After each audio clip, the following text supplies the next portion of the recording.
ನೇಹಾ ಹಿರೇಮಠ್ ವಿದ್ಯಾರ್ಥಿನಿಯ ಭೀಕರ ಹತ್ಯೆ ಖಂಡಿಸಿ ಎಬಿವಿಪಿ ಪ್ರತಿಭಟನೆ. ಗಣಿನಗರಿ ಬಳ್ಳಾರಿಯಲ್ಲಿ ಇಂದು ಅಖಿಲ ಭಾರತೀಯ ವಿದ್ಯಾರ್ಥಿ ಪರಿಷತ್ ವತಿಯಿಂದ ಹುಬ್ಬಳ್ಳಿಯ ಬಿವಿಬಿ ಕಾಲೇಜಿನ ಎಂಸಿಎ ವಿದ್ಯಾರ್ಥಿನಿ ನೇಹಾ ಹಿರೇಮಠ್ ಲವ್ ಜಿಹಾದ್ ಕಾರಣಕ್ಕಾಗಿ ಫಯಾಜ್ ಮಾಡಿರುವ ಭೀಕರ ಹತ್ಯೆಯನ್ನು ಖಂಡಿಸಿ ಪ್ರತಿಭಟನೆಯನ್ನು ಮಾಡಿದರು. ಈ ರ್ಯಾಲಿಯು ಮುನ್ಸಿಪಲ್ ಸೆಂಟನರಿ ಹಾಲಿನಿಂದ ಹೊರಟು ನಗರದ ರಾಯಲ್ ವೃತ್ತದ ಬಳಿ ಫಯಾಜ್ನ ಭಾವಚಿತ್ರಕ್ಕೆ ಬೆಂಕಿ ಹಚ್ಚಿ ಕಾಲಿನಿಂದ ತುಳಿದರು. ಫಯಾಜ್ನ ವಿರುದ್ಧ ಸರ್ಕಾರ ಸೂಕ್ತ ಕ್ರಮ ತೆಗೆದುಕೊಳ್ಳಬೇಕೆಂದು ಘೋಷಣೆಗಳನ್ನು ಕೂಗಿದರು.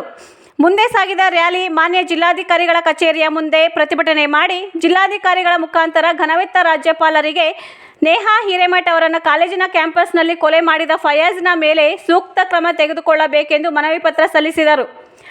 ಈ ಪ್ರತಿಭಟನೆಯಲ್ಲಿ ನಾಗರಾಜ ಪ್ರಾಂತೀಯ ಕಾರ್ಯವಾಹಿ, ವಿನೋದ್ ರಾಜ್ಯ ಎಬಿವಿಪಿ ಕಾರ್ಯದರ್ಶಿ, ಇನ್ನು ಅನೇಕ ವಿದ್ಯಾರ್ಥಿನಿಯರು ಭಾಗವಹಿಸಿದ್ದರು.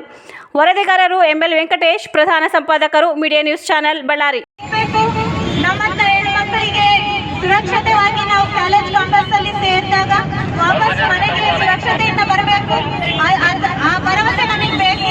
ಹಾಗಾಗಿ ನಾವೆಲ್ಲರೂ ಇಲ್ಲಿ ಪ್ರತಿಭಟನೆ ಮಾಡೋಕ್ಕಾಗಿ ಸೇರಿದ್ದೀವಿ. ಇದು ಇನ್ನೂ ದೊಡ್ಡದು ಎಲ್ಲ ಕಡೆ ಹರಡಿ ನಮಗೆ ನಮ್ಮ ಅಕ್ಕನಂತಿರೋ ಅಕ್ಕನಿಗೆ ನ್ಯಾಯ ಬೇಕು. ಆ ಫಯಾಜ್ ಅವರನ್ನ ಗಲ್ಲಿಗೇರಿಸಿ ಇದರಿಂದ ನಮ್ಮ ರಾಜ್ಯದಲ್ಲಿ ಇನ್ನೂ ಇಂಥ ಘಟನೆಗಳು ಆಗಬಾರ್ದು. ಹಂಗಾಗಿ ದಯವಿಟ್ಟು ನೀವೆಲ್ಲರೂ ಎಚ್ಚರಿಕೆಯಿಂದ ತಮ್ಮ ನಿರ್ಧಾರಗಳನ್ನು ಕೈಗೊಳ್ಳಿ. ಹಂಗಾಗಿ ಅವರನ್ನ ಆದಷ್ಟು ಬೇಗ ಗಲ್ಲಿಗೇರಿಸಿ ಇದರಿಂದಾಗಿ ಹೆಣ್ಮಕ್ಕಳು ಸುರಕ್ಷತೆಯಿಂದಾಗಿ ಓಡಾಡಬಹುದಾದಂಥ ವಾತಾವರಣ ನಿರ್ಮಾಣ ಆಗುತ್ತೆ. ಹಾಗಾಗಿ ಎಲ್ಲರೂ ಈ ಹೋರಾಟವನ್ನ ಇನ್ನೂ ದೊಡ್ಡ ಮಟ್ಟಿಗೆ ತೆಗೆದುಕೊಂಡು ಹೋಗಿ ಅವರು ಗಲ್ಲಿಗೇರಿಸುವ ತನಕ ಈ ಹೋರಾಟ ನಿಲ್ಲಬಾರದು. ಹೀಗೆ ಹೋರಾಟ ಮುಂದುವರಿಬೇಕೆಂದು ನಾನು ನಿಮ್ಮೆಲ್ಲರಲ್ಲಿ ವಿನಂತಿಸಿಕೊಳ್ಳುತ್ತೇನೆ.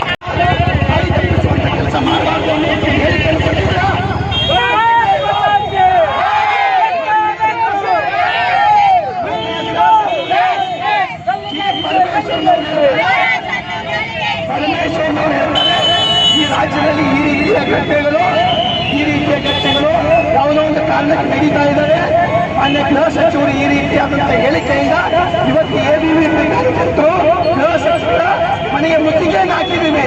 ಒಂದು ವೇಳೆ ನೇಹಾ ಹಿರೇಮಠ್ ಅನ್ನುವ ವಿದ್ಯಾರ್ಥಿನಿಗೆ ನ್ಯಾಯ ಸಿಗಲಿಲ್ಲ ಅಂತ ಹೇಳಿದ್ರೆ ಎಬಿವಿಪಿ ಮುಖ್ಯಮಂತ್ರಿಗಳ ಕಚೇರಿಗೂ ಮುಖ್ಯಮಂತ್ರಿಗಳ ಮನೆಗೂ ಮುತ್ತಿಗೆ ಹಾಕ್ತೀವಿ. ಸಂದರ್ಭ ಬಂದ್ರೆ ಸರ್ಕಾರವನ್ನು ಉಳಿಸುವಂತಹ ತಾಕತ್ತು ಎಬಿವಿಪಿಗಿದೆ. ಸರ್ಕಾರ ಎಬಿವಿಪಿಯನ್ನ ಅಷ್ಟು ಸರಳವಾಗಿ ಸುಲಭವಾಗಿ ತೆಗೆದುಕೊಳ್ಳಬೇಡಿ.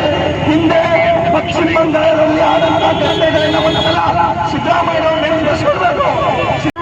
ಅವನಿಗೆ ಛತ್ರಿ ಹೇಳಿ ನೀವು ಉತ್ತರ ಕೊಡಬೇಕು. ಈ ಎಲ್ಲಾ ವಿದ್ಯಾರ್ಥಿಗಳು ಮುಂದೆ ಬಂದು ಅವನ ಫೋಟೋಕ್ಕೆ ಬೆಂಕಿ ಹಚ್ಚಿ ಛತ್ರಿ ಹೇಳಿ ನೀವು ಬಡಿಬೇಕಂತ ಹೇಳ್ತಾರೆ. ನಮ್ಮ ಅಕ್ಕಂದಿರಿಗೆ ನಮ್ಮ ಸ್ನೇಹಿತರಿಗೆ ಅವರು ಅಂತಂದ್ರೆ ಅವ್ರಿಗೆ ಛತ್ರಿಯಿಂದ ಹೊಡೆಯಕ್ಕೆ ನಮಗೆ ಆಗ್ತಿಲ್ಲ. ಅವರ ಛತ್ರಿಯಿಂದಲೇ ಹೊಡಿಬೇಕಂತ ಹೇಳ್ತಿದ್ದೇವೆ. ವಿದ್ಯಾರ್ಥಿಗಳೇ, ಇವತ್ತೇನೋ ಅವನು ಇನ್ನು ಮುಂದಿನ ದಿನಗಳಲ್ಲಿ ಶಿಕ್ಷೆ ಹಾಕ್ತಿದ್ರೆ ಅವನ ಮನೆಗೆ ಹೋಗಿ ನಾವು ಛತ್ರಿಯಿಂದ ಹೊಡಿತಿದ್ವಿ. ಯಾವುದೇ ಸಂದೇಶವಿಲ್ಲ.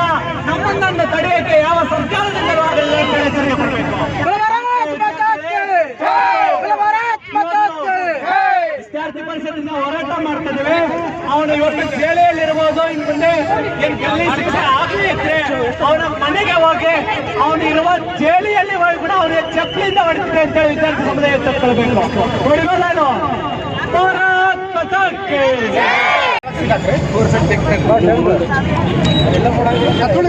ಗಲ್ಲಿಗೇರಿಸಿ ಗಲ್ಲಿಗೇರಿಸಿ ಗಲ್ಲಿಗೇರಿಸಿ ಗಲ್ಲಿಗೇರಿಸಿ